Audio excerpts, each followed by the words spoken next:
Meus queridos,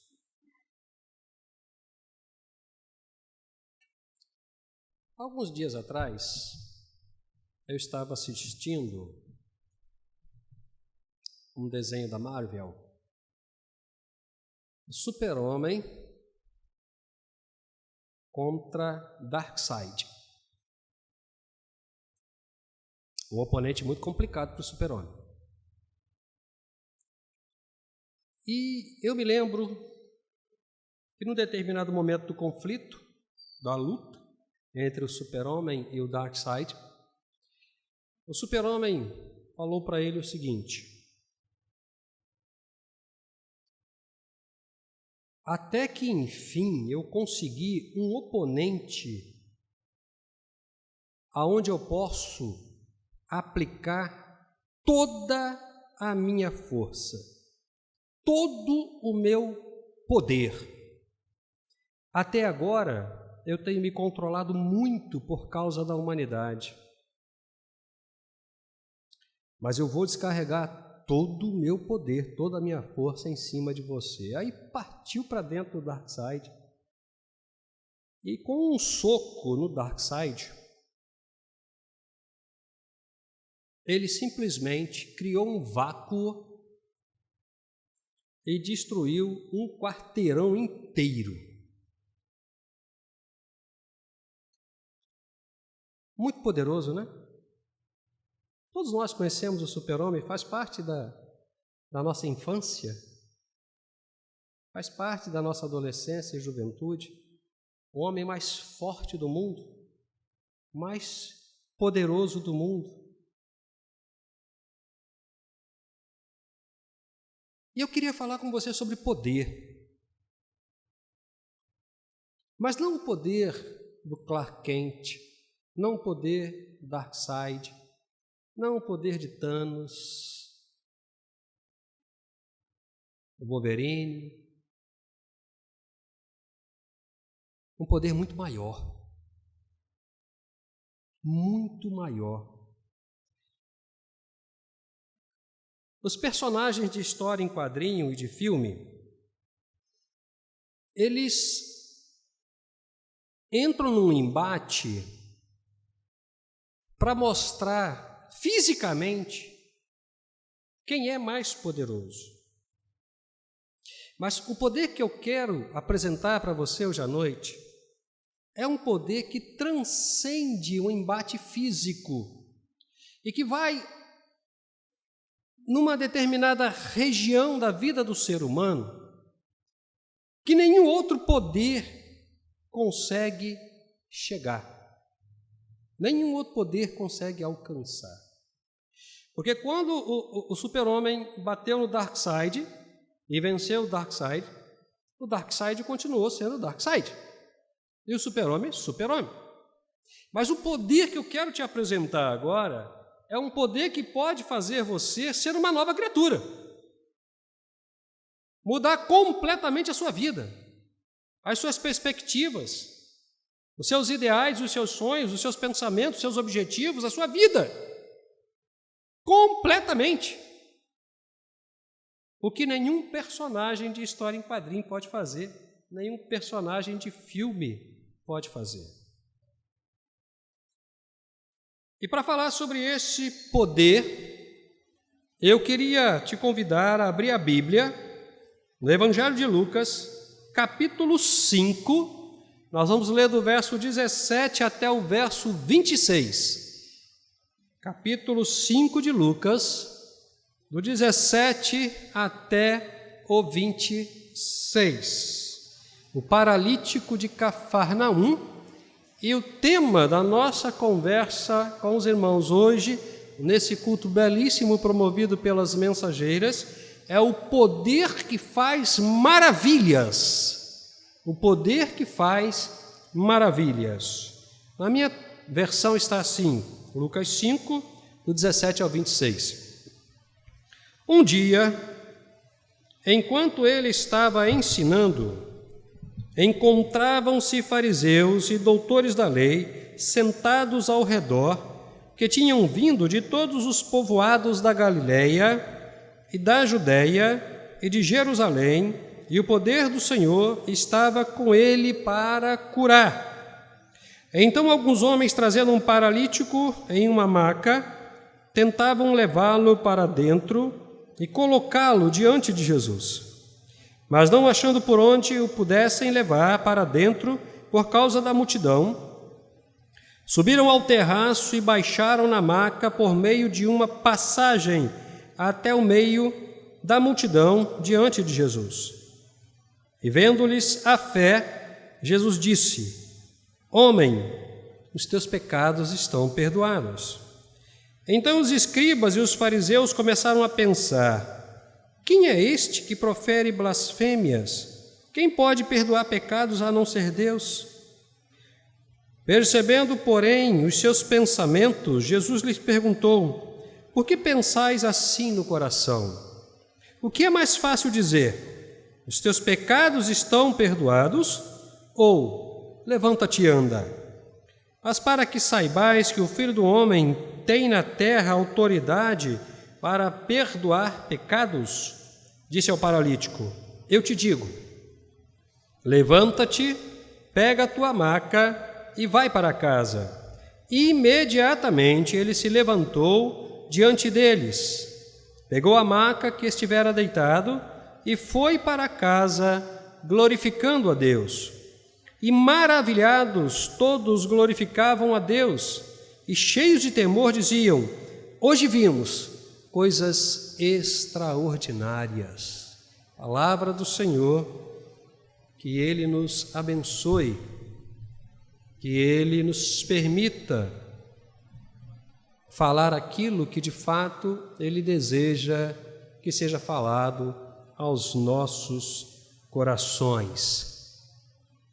O poder que faz maravilhas.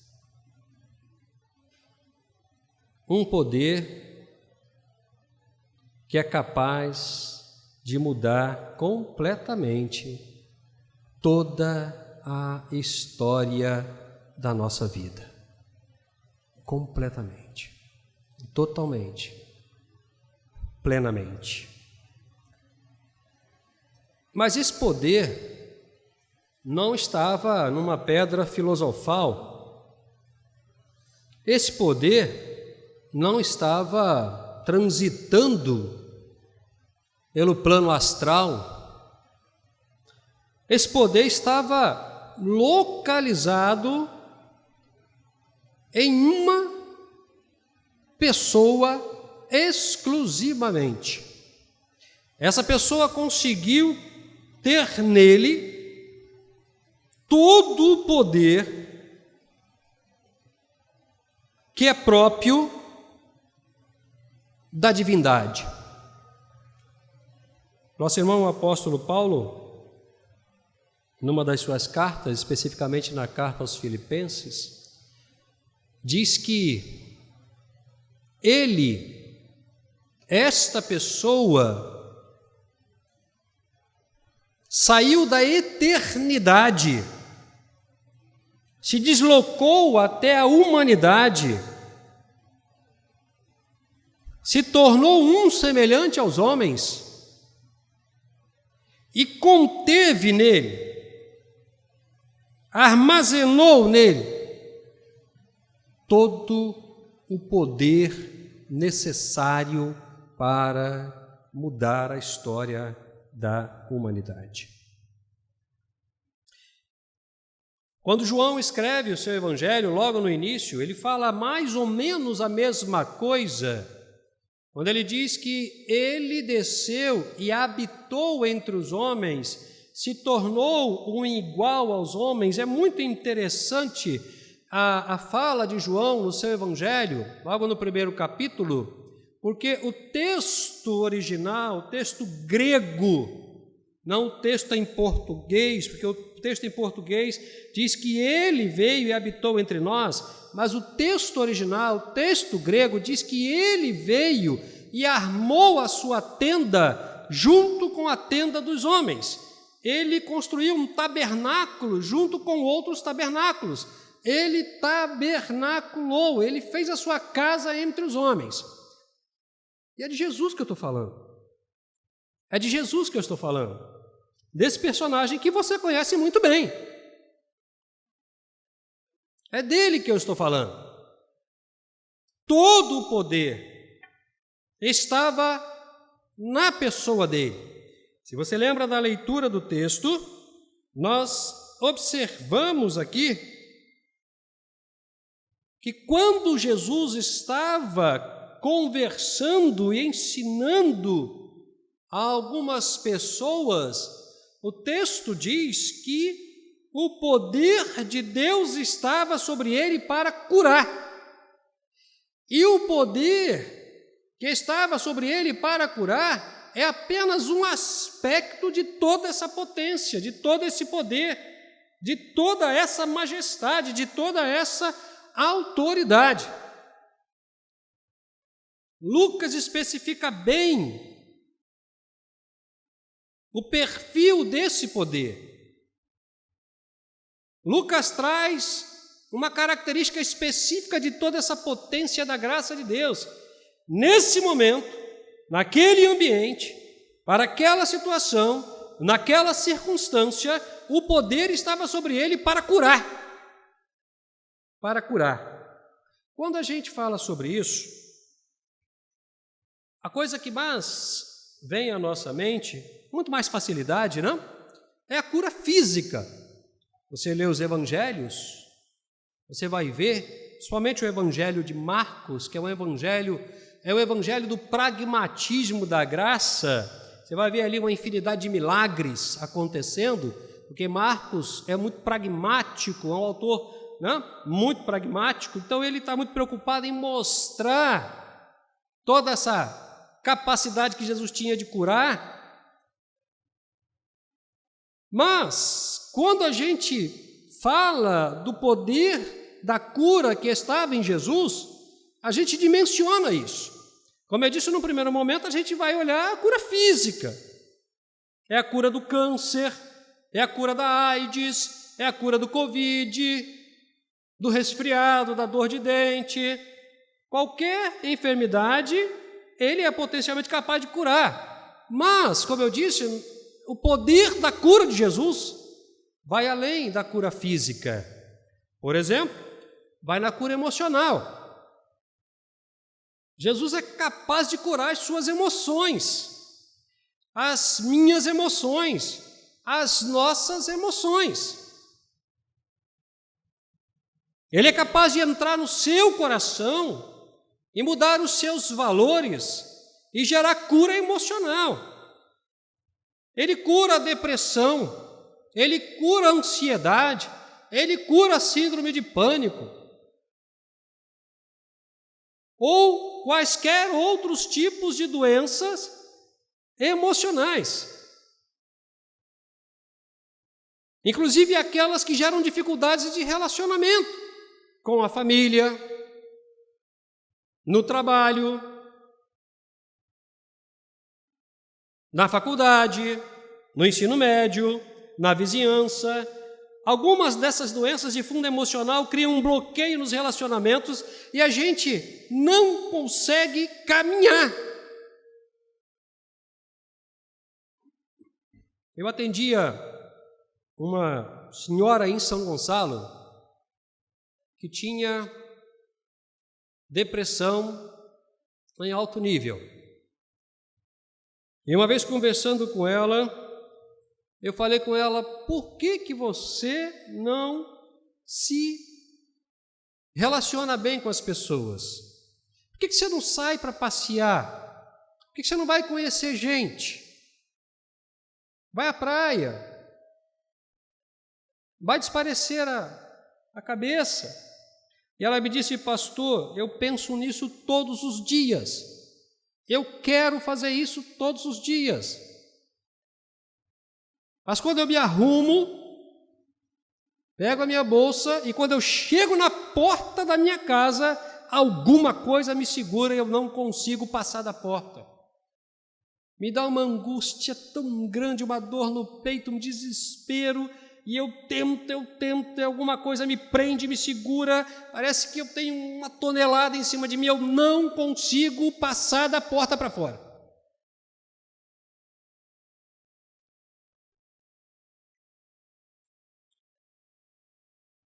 Jesus cura isso também. Jesus cura as suas emoções. Jesus cura. O poder que estava sobre Jesus para curar, o poder de Deus que estava sobre Jesus para curar, não era apenas para curar a doença física, a doença emocional também.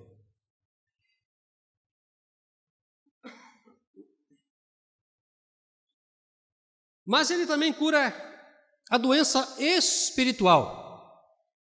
Ele também cura a doença espiritual. Mas como, pastor? Agora fica doente espiritualmente? Fica. Fica assim. Caminhando no meio de algumas pessoas, a gente começa a perceber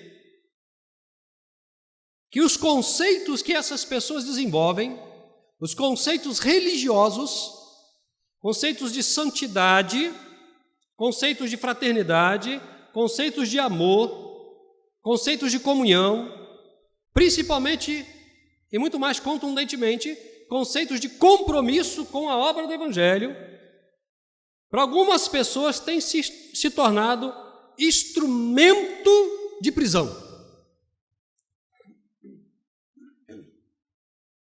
Perdão, irmãos.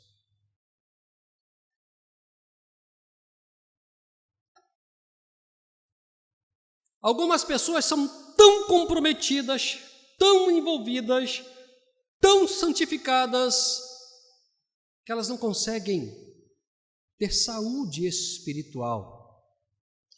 Elas começam a ver defeito em tudo, começam a criticar tudo, começam a reclamar de tudo, e a base, o elemento fundamental dessas falas é a ideia que ela tem de compromisso com o Evangelho, de santidade, de moralidade, de zelo, e elas se tornam escravas e adoecem espiritualmente. Precisam se libertar, precisam de cura. Precisam de cura.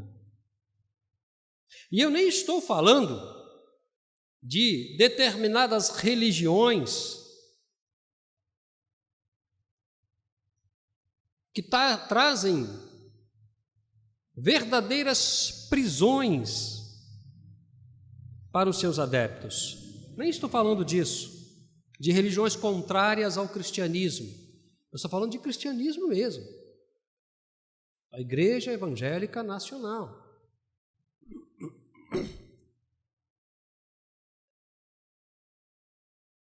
Jesus cura isso também.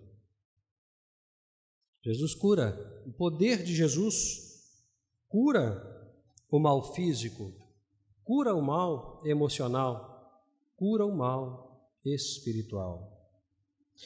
Mas o texto nos mostra que o poder de Jesus foi acionado. Porque não adianta nada você ter a energia se você não usar. Se nós chegarmos aqui, a igreja estiver toda apagada, e ninguém acender a luz, vai ficar tudo escuro. É preciso acender a luz, é preciso movimentar o poder. E o texto nos mostra isso. O texto nos mostra uma movimentação que gera a eficácia do poder. O texto nos fala de um homem paralítico e seus amigos que estavam tentando entrar onde Jesus estava, na casa, para que Jesus o curasse. Mas muitas pessoas estavam em volta de Jesus. Estava difícil chegar ali, estava difícil entrar ali. E aí eles tiveram uma ideia, já que não dá para passar por aqui, vamos tentar passar por cima. Vamos subi-lo. E aí, irmãos, talvez a gente não tenha noção da dificuldade que eles tiveram. Que a gente olha assim o texto, é uma cama. Na verdade, essa cama era uma esteira. Era um homem muito pobre. A esteira amarrada, ele estava amarrado na esteira. Imagina levantar esse homem, botar no telhado, abrir o telhado, descer com todo cuidado, porque ele não podia se movimentar. E foi isso que eles fizeram. E conseguiram com muito jeitinho descer o homem. E aí, quando aquele homem chega diante de Jesus, que tinha todo o poder de Deus para curar, Jesus olha para ele e percebe o elemento motivador do poder de Deus, a fé. Jesus olha para aqueles homens e diz: vocês realmente têm fé. Vocês conseguiram transpor essa dificuldade. Vocês realmente sabem o que vocês querem. Eu estou impressionado com o que vocês fizeram. Vocês poderiam ter ido embora,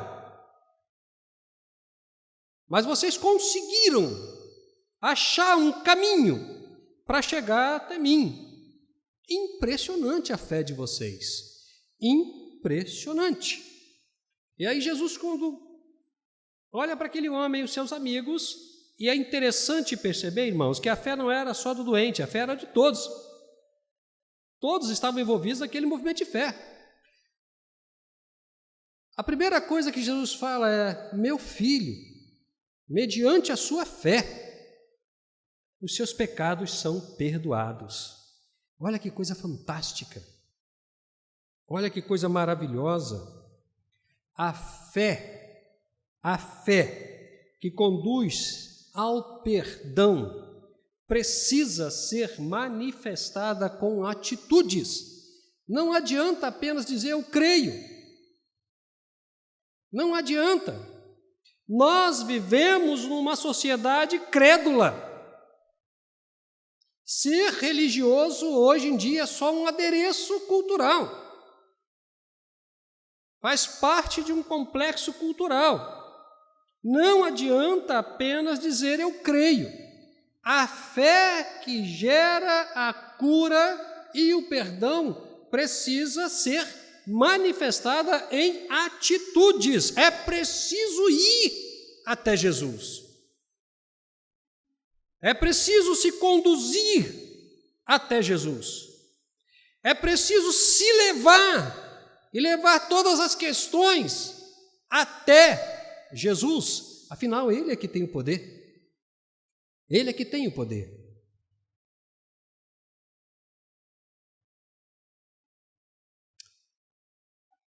Mas, no dia a dia, diante de todas as questões que nós experimentamos, com as quais nós nos relacionamos, todos os desafios que não se resumem ao Covid, a gente desenvolve a consciência de que Jesus é todo-poderoso, a gente entende e até aceita intelectualmente que a gente precisa se movimentar na direção de Jesus para encontrar o perdão e encontrar a cura, mas a gente não consegue, porque as dificuldades são muito grandes. Se você lembrar do texto, você parece que consegue ouvir algumas pessoas falando: quem ele pensa que é para perdoar pecado? Quem ele pensa que é? Objeções ao movimento da fé. Nós podemos encontrar muitas objeções quando nós nos deslocamos ou tentamos nos deslocar ao encontro de Jesus para recebermos dele o perdão dos pecados e a cura plena. É possível que diante das circunstâncias você desenvolva alguma dúvida a respeito do poder de Deus. É possível isso. Eu estou orando há tanto tempo, eu estou clamando há tanto tempo, mas o meu esposo não está curado, ainda não se converteu a Cristo Jesus, A minha esposa não entregou o coração para Jesus.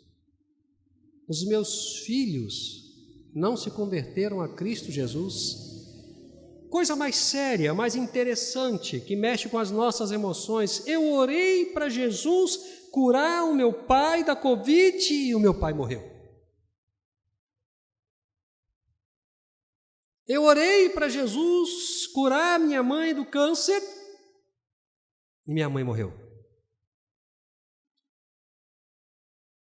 Esses elementos se opõem à sustentação da nossa fé. Pode ser que na sua caminhada você esbarre nesses desafios e você seja puxado para trás e comece a duvidar do poder de Deus e da graça de Jesus e da presença do Espírito Santo. Pode ser. Mas o amor de Deus é tão impressionante, tão fantástico, tão belo,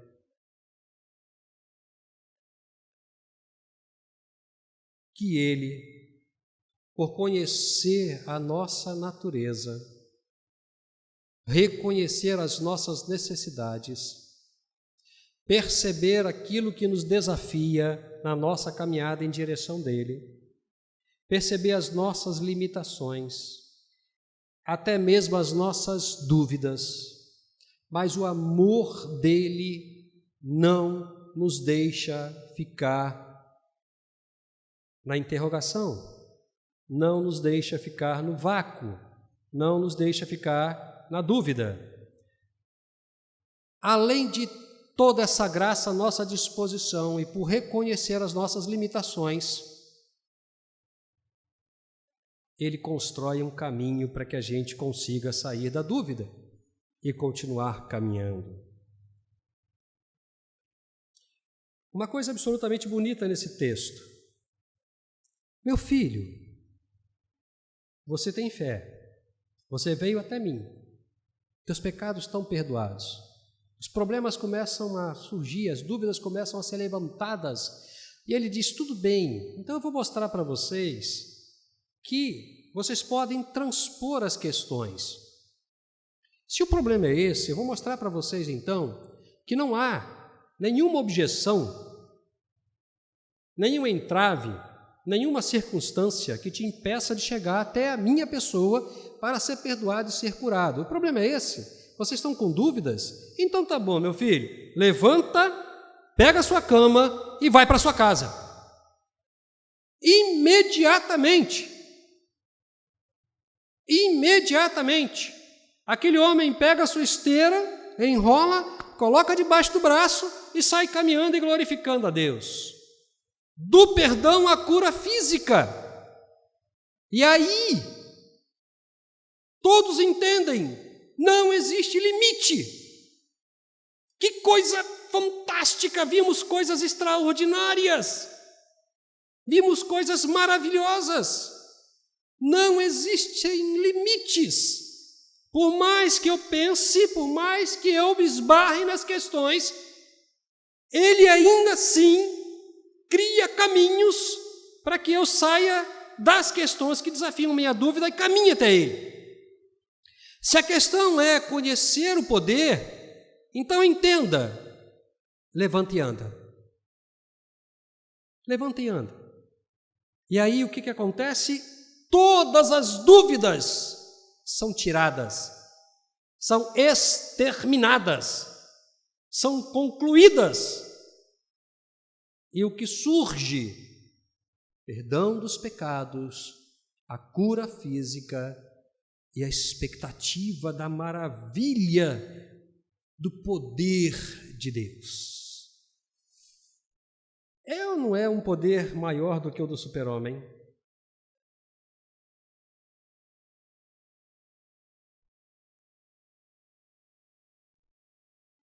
A vida daquele homem foi transformada. Seus pecados foram perdoados e ele saiu andando. Mas não apenas a vida daqueles homens. Veja que o texto termina assim: maravilhados, glorificavam a Deus, cheios de temor, de respeito. Está no verso 26. Eles falavam abertamente, declaravam abertamente: hoje vimos coisas extraordinárias. Não sei se você prestou atenção na construção da frase. A gente está falando da cura de um homem que teve os seus pecados perdoados e foi para sua casa carregando a sua cama. Mas presta atenção que a declaração de todos os que estavam em volta não está no singular. Apresenta um plural de maravilhas. Hoje vimos coisas, não uma coisa. Coisas fantásticas, extraordinárias, maravilhosas, que Lucas não colocou aqui. Mas, pela construção frasal, a gente pode afirmar que o perdão dos pecados daquele homem e a cura daquele homem não foi a única coisa que aconteceu ali. Não foi. Outras coisas belíssimas e maravilhosas da manifestação do poder de Jesus também aconteceram. Porém, pelos motivos que somente a graça entende, Lucas registrou apenas este. Mas eles declararam: coisas maravilhosas nós vimos hoje.